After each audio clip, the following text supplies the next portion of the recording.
The whispering walls.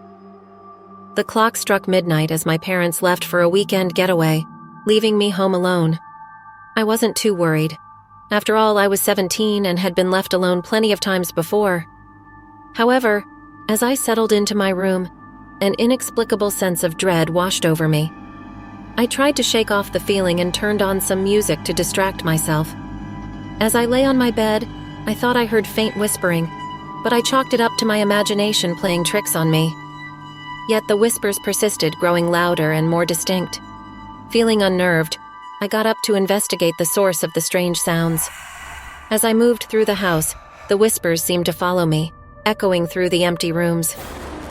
I couldn't make out the words, but the voices were haunting, sending shivers down my spine. I finally reached the basement, and that's when I realized the whispers were coming from the walls. Panic surged through me, and I rushed back upstairs, unsure of what to do.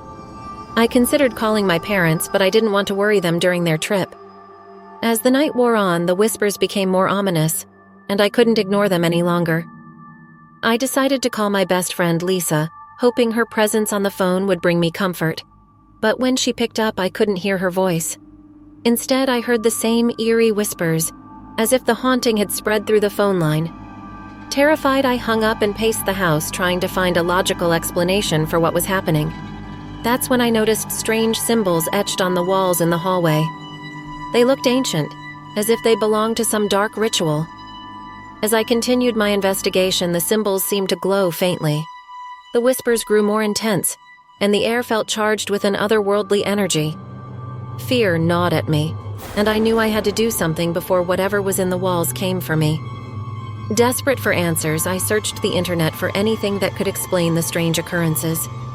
I stumbled upon an old local legend about a witch who had cursed the land centuries ago. According to the legend, she was said to be trapped between worlds, whispering malevolent spells through the walls of unsuspecting homes. Fearful that my home had become the witch's new haunt, I decided to perform a ritual to banish her spirit. I gathered candles and incense following the instructions I found online. As I chanted the words, the atmosphere grew even more charged, and the whispers reached a frenzied pitch. Suddenly, a gust of wind swept through the house, extinguishing the candles and leaving me in darkness. The whispers seemed to converge into one voice, sinister and full of malice. The walls trembled, and I felt an icy hand on my shoulder. With a burst of courage, I screamed, "Leave this place, you are not welcome here." The house seemed to shake in response, and the whispers faded away. Silence fell, and the walls returned to their normal appearance. Exhausted but relieved, I realized that the ritual had worked.